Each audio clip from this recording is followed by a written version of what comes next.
I read yesterday on the Daily Maverick an article by journalist Tamsin Metelerkamp, who had spent some time at the Safe Space One shelter, speaking to some of the people who are taking shelter there and what they told Tamsin and what she witnessed. And there's some really quite disturbing photographs in the article. Doesn't seem like a particularly safe space.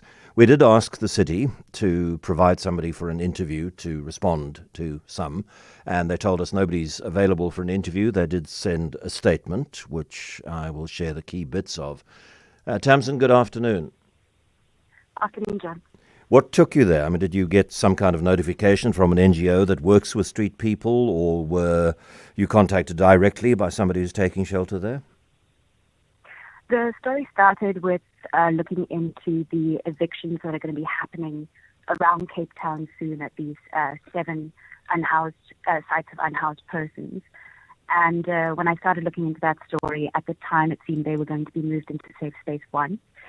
Now it looks like they'll be moved into Safe Space 3, but that led me to then chat with some of the people who are currently staying at Safe Space 1, and that was when these allegations of poor living conditions came out. And I mean, your eyewitness account, those photographs, particularly of what looks like to be bites from vermin, are very disturbing. I mean, look, you and I live with 4 walls and a roof and a bed and blankets and. There's one of the points the city makes in response to the article which you wrote is that, and it's quoted in the article and they put it in the statement to me, is that safe space is still better than sleeping on the street. Right. Yeah, that is the response that I got from the city as well.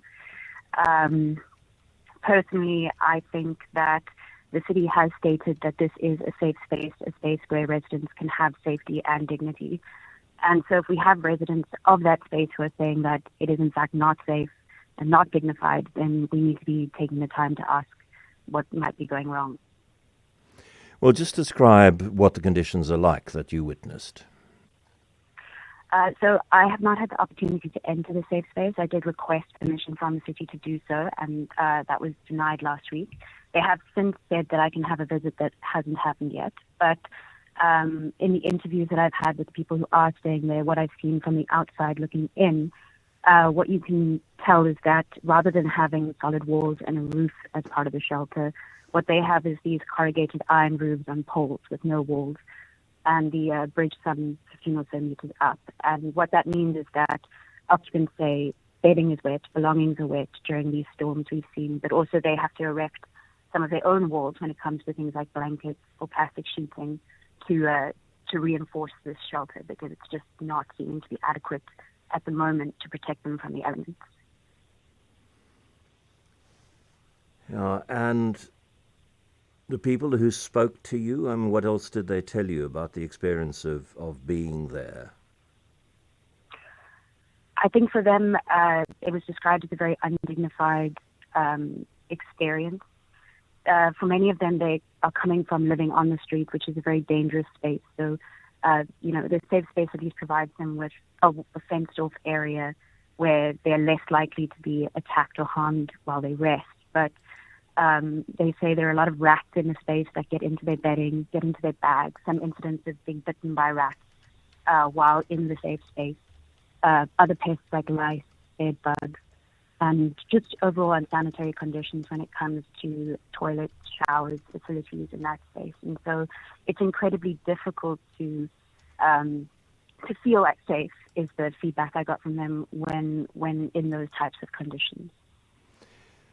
Is there any sense amongst the people that you spoke to of any acknowledgement of the way budgets work, and that, I don't know what the city would provide if they had an unlimited budget, but COVID plus generally poor economic conditions mean that a lot more people are out on the streets, and the city is applying for court orders, and when it achieves those court orders, it is removing people from their accommodation on the street and offering them safe space shelter, which some are accepting and a lot are not, just moving to another street. So the Ebenezer Street community moved from there, have now moved one street east, and they are now between the My City bus parking areas near the Gold restaurant.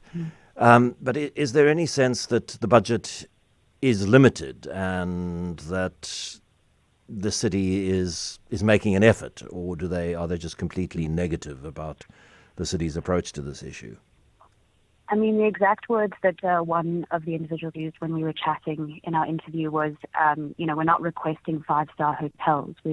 Our expectations are not unreasonable. I think all they would like is conditions where they are properly protected from the elements, where they're not sort of directly exposed to pests like rats and other things, and just generally can have their health and safety safeguarded. I think obviously we have an enormous problem with homelessness, not just here in Cape Town, but across South Africa. It's a problem that's not going away. It's a problem that's even growing. So I think when we have people who are having lived experience of this speaking out and trying to contribute to the conversation, it's important to hear what they have to say and to factor their views into the solutions. Somebody asks in a WhatsApp, are groups like U-Turn or MES involved in running the safe space? Is it purely city managed?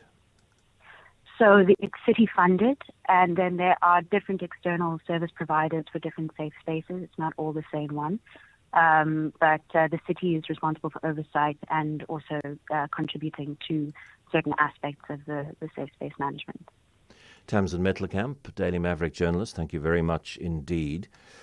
Now, what the city says is that the city has offered all unlawful occupants accommodation at its new Ebenezer Safe Space 3, which is set to open within the next month.